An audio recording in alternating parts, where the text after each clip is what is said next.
اور میں دیانتداری سے مسجد میں باوضو بیٹھ کر جمعے کے دن مشورہ دیتا ہوں حکومت کو اور وزیر قانون کو مشورہ دیتا ہوں کہ نہ فرعون کی حکومت ساری زندگی رہی، نہ نمرود رہا، نہ جاج بن یوسف رہا، نہ یزید رہا، اور یار درباری بن کے حکمرانوں کی چاپلوسی کرتے کرتے تم یہاں تک آ گئے ہو کہ اب نبی پاک کی عزت کو آنچ ڈالنا شروع کر دیا ہے۔ اور آپ یقین کریں سیاسی جماعتوں کا اتنا برا حال ہے کہ ان کے لیڈر کے بارے میں کوئی بات کرے تو پاگل ہو جاتے ہیں یہ احتجاج کر کر کے، اور اس نے ڈائریکٹ کہہ دیا کہ ختم نبوت کا مسئلہ ہی کوئی نہیں، جو دین کی بنیاد ہے، کسی کو پرواہ نہیں۔ مجھے تو ان لوگوں کی فکر ہو رہی ہے جن لوگوں نے انہیں ووٹ دیے ہیں، وہ اللہ کو کیا جواب دیں گے۔ اور یہ اللہ ماشاءاللہ ساری سیاسی جماعتیں اس طرح کی۔ اور میرا وزیر قانون صاحب کو بھی مشورہ ہے کہ زندگی بڑی تھوڑی ہے، بڑی تھوڑی، اللہ سب کو معاف کرتا ہے، اپنے رسول کے غداروں کو معاف نہیں کرتا۔ اور یہاں تمہاری گاڑیوں پہ جھنڈے لگے ہوئے ہیں، وہاں بھی تمہارے جھنڈے لگیں گے، پر اس لیے لگیں گے کہ یہ غدار ہیں ناموس رسالت کے، یہ جھنڈے لگیں گے۔ شرم کرو اور ڈر جاؤ، بس کر دو، تمہارے منہ میں اب دانت پورے نہیں رہے۔ کوئی شوگر کا مریض ہے تو کوئی بلڈ پریشر کا، تو کوئی ہارٹ کا، تو کوئی کینسر کا۔ شرم کرو اور اپنی قبر کی بھی تھوڑی سی فکر کرو۔ بتاؤ پاکستان کے کتنے صدر گزرے، وزیر اعظم گزرے، تو ان کی قبریں کہاں ہیں؟ کوئی جاتا ہے ان کی قبروں پہ؟ کسی کو خبر ہے؟ کیوں اپنے لیے جہنم کٹھی کرتے؟ سارا کچھ دنیا داری رہ گئی ہے، سارا کچھ صرف یہی رہ گیا۔ حضرت ابو بکر سردار تھے، حضرت عمر سردار تھے قبیلے، حضرت عثمان سردار تھے، انہوں نے سرداریوں کو ٹھوکر مار کے رسول اللہ کے قدموں میں بیٹھنا پسند کی، سرداریاں چھوڑ کے غلام بن گئے۔ تم سرداریاں بچانے کے لیے رسول اللہ کی غداری کرتے ہو، شرم نہیں آتی؟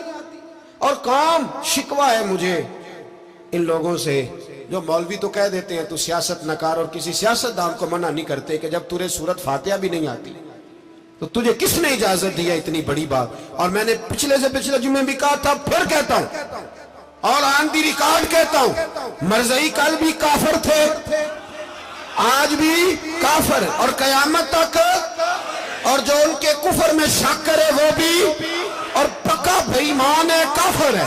وہ وزیر قانون ہو یا صوبائی ہو یا وفاقی ہو، من شک فی کفر ہی فقط کفر، جو مرزائی کے کفر میں شک کرے وہ بھی کافر ہے۔ ہمارے رسول آخری رسول ہے، ہم کسی کو یہ اجازت نہیں دیں گے کہ وہ ختم نبوت میں رکھڑا ڈالنے کی کوشش کرے، ہم کسی کو یہ اجازت ہے۔ اور تم نے قوم کو لوٹا، لوٹتے رہو، اب ایمان پہ ڈاکے تو نہ ڈالو۔ تمہیں دولت لوٹ کے پیٹ نہیں بھرا، اب ایمان لوٹنا شروع کر لیا ہے۔ تمہارا فیکٹریاں لوٹ کر، قومی خزانہ لوٹ کر پیٹ نہیں بھرا، بھائی مانو اب دین بیچ کر اپنی حکومتیں پکی کرو گے۔ اور وہ لوگ بھی تیار ہو جائیں جو ان بھائی مانوں کو منتخب کرتے ہیں، ان سے بھی سوال کرے گا ختم نبوت کا موضوع قیامت کے دن کہ تم بتاؤ، ان کو سپورٹ کرتے تھے جو رسول اللہ صلی اللہ علیہ وسلم کے بعد بھی کسی نبی کو نبی ماننا درست جانتے تھے۔ شرم آنی چاہیے، خیال ہونا چاہیے۔ اور میں نے کہا کہ ہمارا دل نہیں چاہتا، آپ یقین کریں، ہمیں شوق ہے جلوس نکالنے کا، تمہارے خلاف باتیں کرنے کا۔ تم نے روز تھرمامیٹر نکالا ہوتا ہے، چیک کرتے ہو کہ ایمان کتنا ہے کتنا نہیں ہے۔ یہ پاکستان اگر صوبہ سندھ ہے تو حضرت عبداللہ شاہ غازی کا ہے، اگر بلوچستان ہے تو حضرت بابا عبد الرحمان کا ہے، اور اگر پشاور ہے تو وہ صوفیاء کا ہے، اور اگر یہ دھرتی پنجاب ہے تو یہ داتا علی اجویری کی ہے، یہ بابا فرید الدین کی ہے۔ اس میں کسی غدار کو قبضہ کرنے کی اجازت بالکل نہیں ملے گی۔ اور ہم وہ لوگ بھی نہیں جو چپ کر کے اندر سوتے رہیں، قوم جو کرتی ہے کرتی رہے، ہمیں پرواہ نہیں، نہ ایسی کوئی بات نہیں۔ کوئی بندہ نہ سمجھے کہ انہیں ہوش نہیں، انہیں پتہ نہیں، ہمیں سارا کچھ ہی آتا ہے۔ پھر اگر کل کو کوئی ممتاز قادری پیدا ہو گیا تو شکوہ نہ کرنا، کل کو کوئی پھر سے عامر چیمہ نکل آیا تو شکایت نہ کرنا، یاد رکھنا۔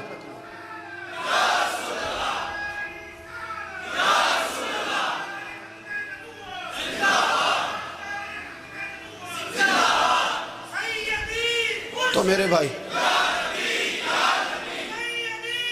کھول کے بولو، یا نبی رسول کے بولو صلی اللہ علیہ وسلم۔ تو یہ مشورہ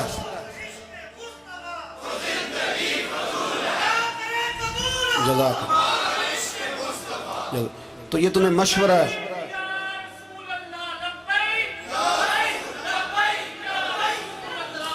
میری بات سنیں، یاد رکھیں، یہ لوگ بعد میں پچھتاتے ہیں، پھر مناظرے کراتے پھرتے ہیں اس نے صحیح کیا کہ غلط کیا، پھر انہیں ہوش آتی ہے بعد میں، پھر ان کے ہواری نکل نکل کے میدانوں میں دلیلیں دیتے ہیں.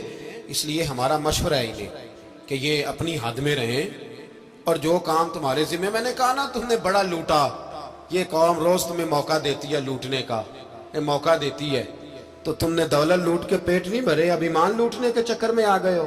یاد رکھو، مسلمان گناہگار ہیں، غدار نہیں ہیں. تمہیں دولت لوٹنے کا تو شاید موقع مل گیا ہے، پر ایمان لوٹنے کا موقع نہیں ملے گا. تو اس لیے اس کو لگام دو. اور ویسے بھی کتا جو پالتو ہوتا ہے نا، اس کو گھر کے اندر سنگلی سے باندھ کے رکھنا چاہیے. یہ تمہارے بوٹ چاٹتے ہیں، بھونکتے ہیں، تمہارے حق میں وزارتیں لیتے ہیں. ہم نے تو کوئی وزارت نہیں لی تم سے، اور نہ ہمیں شوق ہے. اس لیے کہ ممبری کیا کرنی ہے جس کو ممبر رسول عطا کر دیا جائے؟ اس نے کیا کرنی ہے یہ ممبریاں جس کو پکا ممبر رسول دے دیا جائے؟ تو اس لیے اس سے باہر آؤ. میں نے کہا بڑے بڑے نمرود، فرعون، قارون دفن ہے، تمہارا بھی نام تک نہیں ہوگا، بالکل نام نہیں ہوگا. اس لیے ہمارا مشورہ، اور آپ لوگ بھی آئیں نا یہ اگلے سال، تو ان کو کھڑا کر کے پوچھ لینا، اسلامی جمہوریہ پاکستان کا تم نے MPMN بننا ہے، پہلا کلمہ ہی صحیح سنا دو. چلو خدا کا واسطہ یہی بتا دو کہ تمہیں نماز بھی ڈھب سے آتی ہے کہ نہیں. اور آپ کی موج ہے، آپ بٹھا لیتے ہیں سر پہ، کیا کرے، سمجھانے والے مفت گناہگار ہو گئے اور بہکانے والے سب تمہارے یار ہو گئے. اس لیے یہ چھیڑتے ہیں جان بوجھ کے. اور پھر جب کوئی ممتاز قادری علیہ رحمہ پیدا ہوتے ہیں، پھر انہیں دشواری ہوتی ہے، پھر ان کا جینا مشکل ہو جاتا ہے. یہ موقع دیتے ہیں، پتہ نہیں کس کے ایجنڈے پہ عمل کر رہے ہیں. میرا سوال یہ ہے، میں نے پچھلے جمعے پھر میرا سوال ہے کہ میں پوچھتا ہوں، اس آدمی کو ضرورت کیا ہے ختم نبوت پر بات کرنے؟